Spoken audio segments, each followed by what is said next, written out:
It just goes from bad to worse, and the fans have spoken. Where are we going with this show? In this video, I'm going to try to look at different perspectives and reviews on the Acolyte episode 3 to try to understand where the show is headed. I'm going to try to be fair to understand all viewpoints. At the end of the day, we all just want a good product. So episode 3 released to mostly negative reviews, if not all. So what's going on? Let's look at the episode. It's a flashback with the sisters as young kids, and they have to go through some trial called the Ascension. Then we see an all-female village of what turns out to be witches of a planet called Brindok. The sisters have a sibling rivalry. One twin doesn't want to be the exact same. The whole it's a twin thing, we do everything together. One wants to be a Jedi, one wants to be a witch. The Jedi come to Brindok, all younger versions of themselves. This scene here made it seem like the Jedi just come to take random children and force them to be a Jedi. So that was weird. The twins have no father, so they pulled the old Anakin made by the Force rule, which confused me because I thought Anakin was the only one made by the Force, but he's the chosen one. Mother Anastasia, the main mother, agrees to let the girls take a test, with May wanting to lie and Osha knowing she doesn't want to, tells the truth, which we all knew she would. This felt Phantom Menace light. It's like if someone watched Phantom Menace but didn't really understand it and just copied what seemed cool into the story. Mama and Osha have a nice heart-to-heart moment, and as Osha passes her tests, in a twist of fate, Mai turns heel on her sister saying, "I will kill you." Where did this come from out of nowhere? And setting Osha's book on fire, which then engulfs a brick building into flames. All the witches have died, and this mountain has burned and the reactor has blown. Makes me think how what seems to be some powerful witches fell so quickly in like a minute. There's something else that happened. It had to be more than fire. I'm guessing this show is going to say the Jedi had something to do with it. The ending, we see Soul saving Osha and letting poor Mai just fall to her. It doesn't matter, Mai survives in the end. Here are a few reviews that I found from across the internet, some from Reddit, some from Google, just some random ones that I picked out.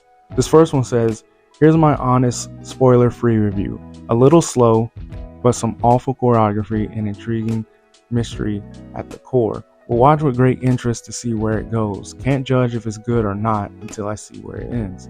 I agree, we can't judge it until we see the end. This next comment says, "You aren't going to find solid ones, to be honest. It's getting review bombed at the moment. If you like Star Wars, just give it a shot and form your own opinion. I personally enjoyed it. Not perfect, but solid start." Next comment says, "I went in with zero expectations.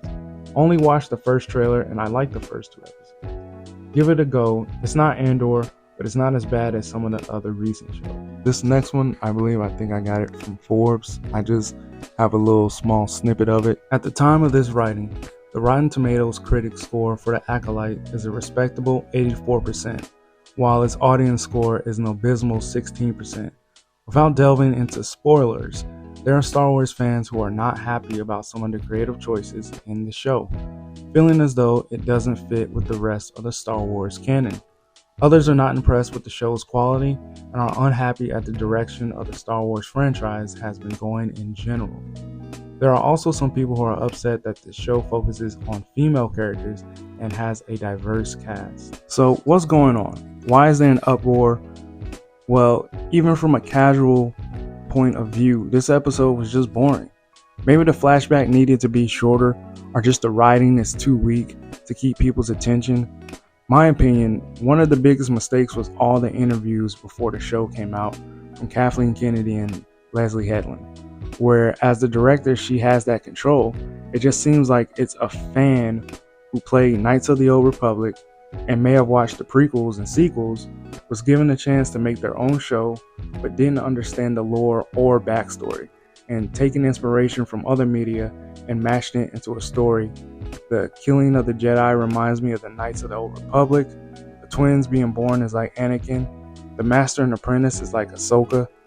Another thing to come out is this review bombing. People are mixing the 2008 film Acolytes with the Disney show. People are reviewing Disney Acolyte like how it should be. Now, did this show destroy the fandom? No. I think people been done since the sequel trilogy and the Kenobi show. Did all the interviews before the show came out turn fans off? Absolutely. Putting your foot in your mouth before your project releases can turn people away. I believe in let your art do the talking. The less I know, the better.